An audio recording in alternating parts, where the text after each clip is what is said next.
Hey guys, it's Shannon. Welcome back to my 12 Days of Christmas series where I am bringing you DIY projects using Dollar Tree products from December 1st through December 12th. So yes, every single day. If you're just jumping in on this series, I will link a playlist down in the description box below where you can catch up and see all the other wonderful things that we've created using Dollar Tree products. And today I'm going to be using this buffalo check scarf to create a hoop wreath for the holidays. So let's get started. Alrighty, so let me give you a rundown of the supplies we'll be using for this project. Of course, like I said, this is a scarf from the Dollar Tree, but you could also use fabric. You could pick some fleece up from your local fabric store or craft store, so you don't necessarily have to use that, but that is where that's from. The picks are also from the Dollar Tree, as well as this burlap ribbon that we'll be using. And then a few of the other supplies that you'll need are some white paint. I'll be using chalk paint, a pair of scissors, a glue gun. I have a stencil here, which I will tell you more about as we get to that part of the project. And then you'll also need a embroidery hoop, and these did not come from the Dollar Tree. I got these from Hobby Lobby. They're still really, really affordable. I want to say they're under $2 each. And so they come looking like this. So there's this beautiful natural wood color, and they take wood stain really well. So this one I've stained in my favorite wood stain, Jacobine, and just prepped that so that it was ready to go for this project. You don't have to do that. You could even paint your hoop if you wanted, or leave it completely natural wood if you wanted, but that was just a step I went ahead and took care of. And now we'll get started creating this holiday hoop wreath.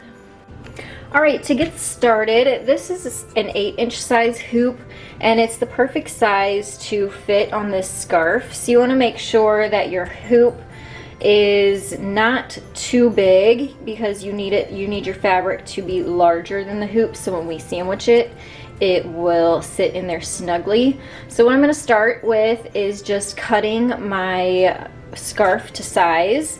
Again, I want it bigger than the hoop, and then I've already cut down my ribbon. So again, this I cut it bigger than the hoop. This is about 12 inches long.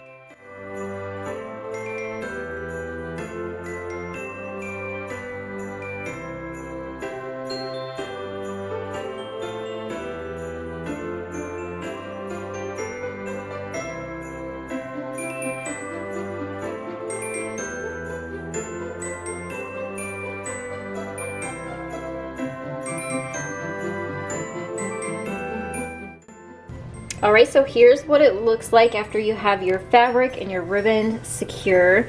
You want to make sure that you have your screw up top here in the center where it's going to hang. So you don't want your ribbon to be crooked or your pattern to be off if you want that straight.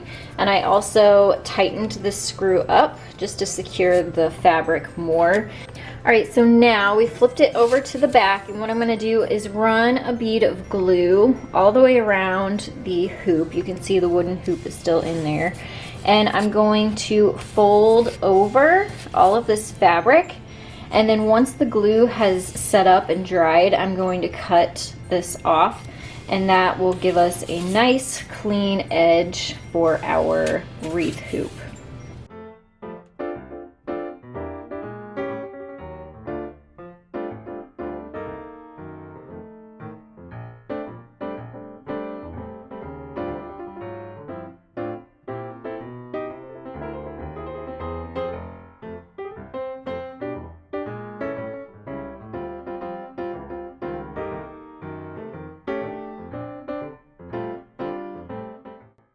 Here's a look at the back with the fabric all trimmed off, and of course it doesn't have to look real nice. This looks pretty choppy. It doesn't have to look perfect, but you don't want all that extra fabric hanging in the back, and it would obstruct your hoop from laying flat once you go to hang it.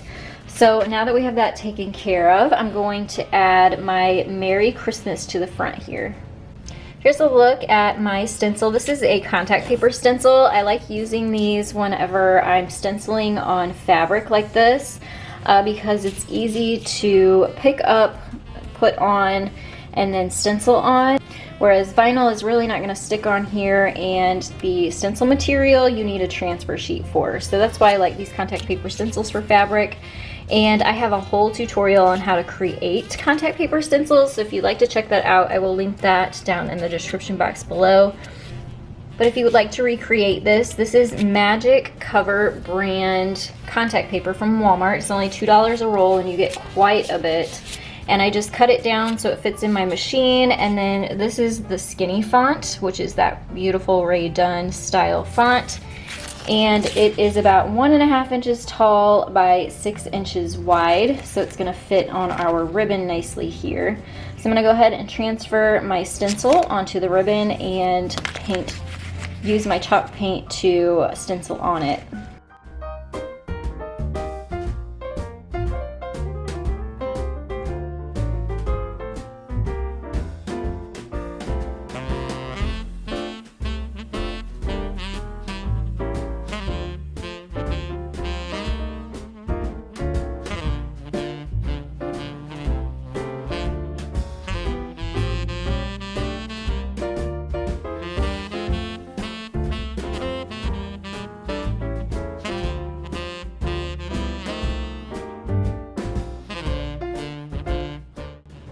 So here's a look at the stencil transferred over, and I think if I did this again, I probably would stencil the ribbon before I put it into the hoop, because now I need something to go behind this because it's raised. You can see that when you push it down, it distorts the stencil, and you don't want that because then you're gonna get paint bleeds. So I've just grabbed a plate to sort of use as a table underneath there and make it hard, so when I go to stencil, the stencil itself stays intact a little better. So I'm just going to use my chalk paint and a foam paintbrush to add the paint on here.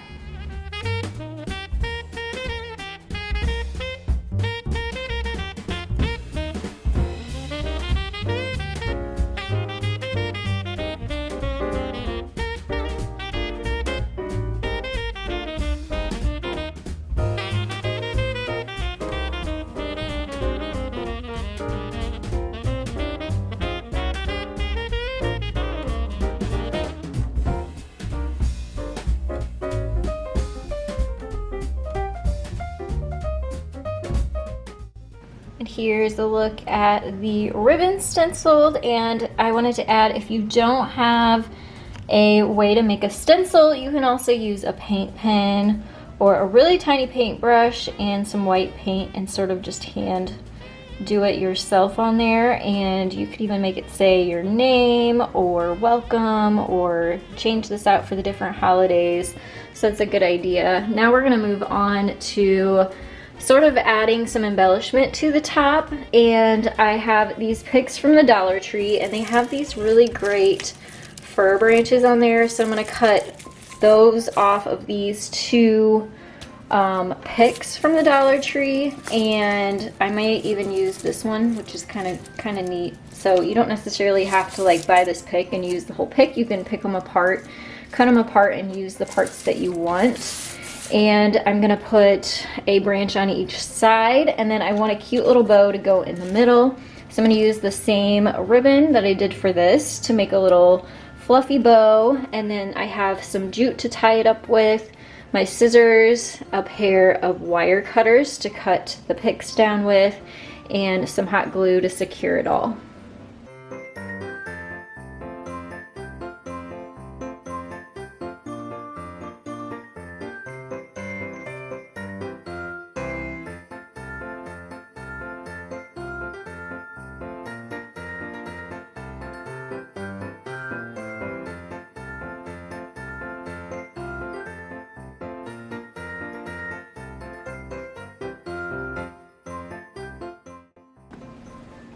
Alright, so I just want to make a really quick and smaller sized loopy bow to go in the middle of this. So I'm just going to actually fold this to create loops on both sides.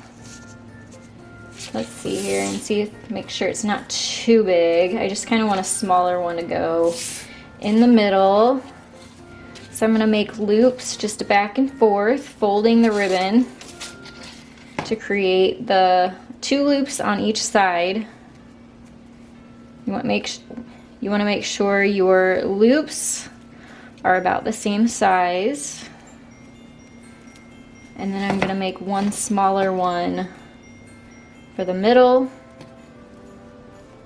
And then I'm going to fold this like this and use some jute to tie it up.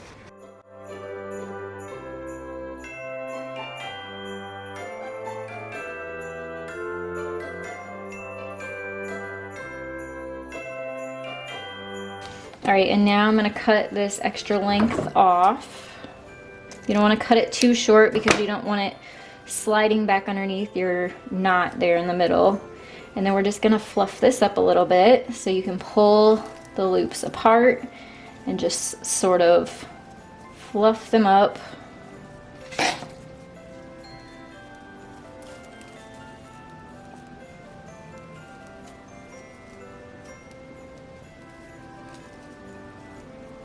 And use that shorter middle loop to cover up the center that you tied up. And then that is what is going to go right in the middle of our branches up here.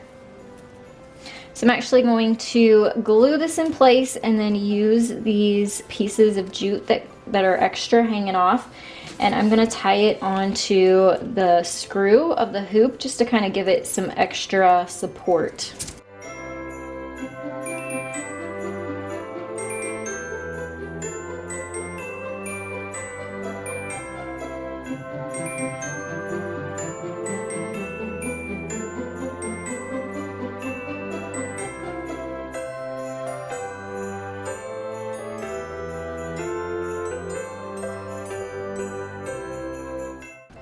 Now I've pulled those little extra branches off of the picks like we used before, and I'm going to add these in, one to the bottom and one up to the top just to add some more texture and give it a little bit more of a natural look.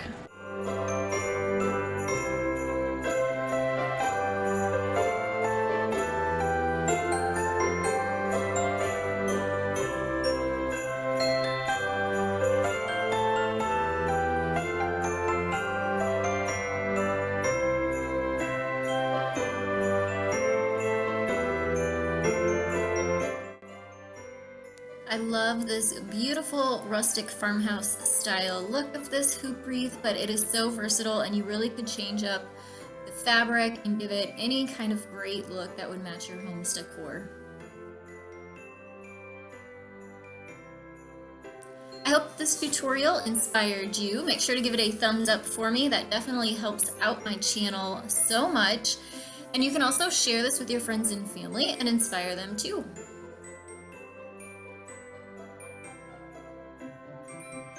I hope that you all are enjoying my 12 Days of Christmas series. I hope you will subscribe and stick around as I still have quite a few more tutorials to bring you this holiday season from December 1st through December 12th. Also, don't forget to hit that bell because then you will be notified when my videos go live each day. I want to thank you all so much for watching. I'll see you next time. Happy holidays!